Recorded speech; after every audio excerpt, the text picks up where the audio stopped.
ওয়াল্লাযীনা হুম আনিল লাগবি মুরিদুন। 2 নাম্বার গুণ কি? ওয়াল্লাযীনা হুম আনিল লাগবি মুরিদুন।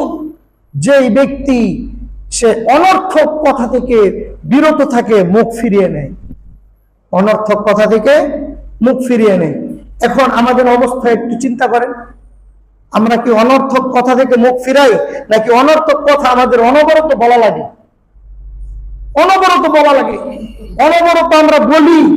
এবং এটা যে গুনাহের কাজ, এই কাজটা করলে যে জান্নাতি হওয়া যায় না, বরং এই কাজটা পরিহার করলে একটা মানুষ যে জান্নাতি হতে পারে, এই জিনিসটা আমাদের বোধগম্যই না। অনর্থক কথা থেকে বিরত থাকা। রাসূল করিম সাল্লাল্লাহু আলাইহি ওয়াসাল্লাম বলেন, قال النبي صلى الله عليه وسلم من حسن إسلام المرء تركه ما لا يعنيه من حسن إسلام المرء تركه ما لا يعنيه। আল্লাহ নবী সাল্লাল্লাহু আলাইহি ওয়াসাল্লাম বলেন, ইসলামের সৌন্দর্য হলো একটা মানুষ অনর্থক কথাবার্তা সে ছেড়ে দিবে। রাসূল কি বলেন? ইসলামের সৌন্দর্য হলো মানুষ কি করবে? অনর্থক কথাবার্তা থেকে সে বিরত থাকবে। এটা হলো একজন মুসলমানের জন্য সৌন্দর্য, অনর্থক কথা থেকে বিরত থাকা। এখন কি আমরা অনর্থক কথা থেকে বিরত থাকি? বরং অনেক ওয়াজের মাহফিলে পর্যন্ত, ওয়াজ মাহফিলের মজলিসের মধ্যেও অনর্থক কথাবার্তা হয়।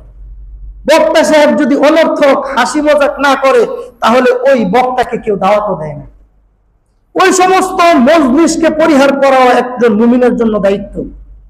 যে সমস্ত মাহফিলের মধ্যে যে সমস্ত বক্তারা অনর্থক কথাবার্তা বলে, দ্বীনি কথা বাদ দিয়ে হাসি মজাক এবং কৌতুক করে মানুষকে শুধু আনন্দ দিয়ে যায়, ওই সমস্ত বক্তার ওয়াজ শোনা থেকে বিরত থাকে। এটা কোরআনের নির্দেশ। ওয়াল্লাযীনা হুম আনিল লাগবি মুরিদুন। শুধু গান বাজনা থেকে বিরত থাকবে এরকম না, বরং অনর্থক কথাবার্তা যে ওয়াজ মাহফিলের মধ্যে হবে সেখান থেকেও বিরত থাকতে হবে। যত ধরনের অনর্থক কথাবার্তা আছে, গান বাজনা তো অনর্থক, এর মধ্যে কোনো সন্দেহ নাই। কি বলেন, আপনাদের কোনো সন্দেহ আছে? এই যে গান বাজনা, হাসি মজা, কৌতুক ইত্যাদি, এগুলো সব অনর্থক। বর্তমানে তো অনর্থক কথা দিয়ে সয়লাভ হয়ে গেছে দুনিয়া। ইউটিউব খুললেই ভালোর জন্য, ভালো কিছু দেখার জন্য আপনি ইউটিউব খুলবেন, দেখবেন যে ওইখানে ভালোর চেয়ে কয়েক গুণ বেশি অনর্থক জিনিসপত্র সামনে এসে বসে যায়, সামনে এসে যায়। এবং এমন এমন বিষয় সামনে আসে যে সমস্ত বিষয়গুলো না কোনো বাচ্চাদের জন্য প্রয়োজন, না বড়দের জন্য প্রয়োজন, কারো জন্য প্রয়োজন না, শুধু অনর্থক কথাবার্তা এবং বিষয় দিয়ে ভরপুর এগুলো আমাদের সামনে চলে আসে। এবং এগুলোই মানুষ ভোগ গ্রাসে গিলতে থাকে এবং এগুলো খুব মনোযোগ সহকারে দেখতে থাকে। এগুলো মনোযোগ সহকারে দেখে মানে আল্লাহ রাব্বুল আলামিন যে নিষেধ করেছেন, ওয়াল্লাযীনা হুম আনিল লাগবি মুরিদুন, মুমিনের গুণ হলো, সফল মুমিনের 2 নাম্বার গুণের কথা যেটা উল্লেখ করেছেন, যে অনর্থক জিনিসপত্র থেকে বিরত থাকবে, সে এটার উপর আমল করতে পারলো না। এজন্য এই সমস্ত অহেতুক যে সমস্ত কন্টেন্ট, যে সমস্ত বিষয়গুলো আমাদের নজরের মধ্যে পড়বে, সাথে সাথে এই আয়াতের কথা আমাদের মনে করতে হবে যে আল্লাহ রাব্বুল আলামিন মুমিনের গুণের কথা উল্লেখ করতে গিয়ে এখানে বলেছেন, ওয়াল্লাযীনা হুম আনিল লাগবি মুরিদুন, যারা অনর্থক কথাবার্তা থেকে বিরত থাকে।